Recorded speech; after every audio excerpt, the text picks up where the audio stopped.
నాన్నగారు, పొద్దున్న ప్రోగ్రామ్ వాడు మాట్లాడిన మాటలకి మీరు బాగా ఫీల్ అయ్యారు కదండి. హా, నీకు తెలియదేముందిరా, మనం మిడిల్ క్లాస్ వాళ్ళం. డబ్బున్నాడు బాగానే ఉంటాడు, డబ్బు లేనాడు బాగానే ఉంటాడు. ఎటొచ్చి మన మిడిల్ క్లాస్ వాళ్ళమే. ఒక మాటలో చెప్పాలంటే దరిద్రానికి దగ్గర చుట్టాలం. అలా నా దరిద్రంలోకి లక్ష్మీదేవిని తీసుకొచ్చి కూర్చోబెట్టాను. లక్ష్మీదేవి ఎవరు నాన్నగారు? ఇంకెవర్రా, మీ అమ్మ.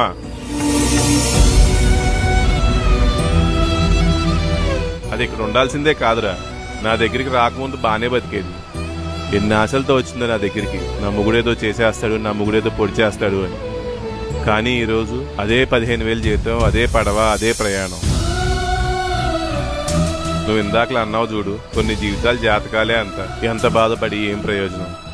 అందుకే రోజు బయటికి వెళ్లే ముందు మీ అమ్మని ఎదురు రమ్మంటారు. ఏ రోజుకైనా మన పరిస్థితి మారకపోద్దా అని చిన్న ఆశ, అంతే.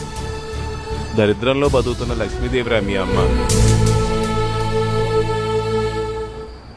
నాన్నగారు, నేను బాగా చదువుతానని చెప్పను కానీ చూస్తూ ఉండండి, ఏదో ఒకటి చేసి మన బతుకులు మారుస్తాను. రే, నువ్వు ఏది పడితే చేయకురా బాబు.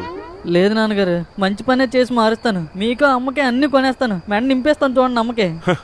ఏడ్సేవలే అతవా.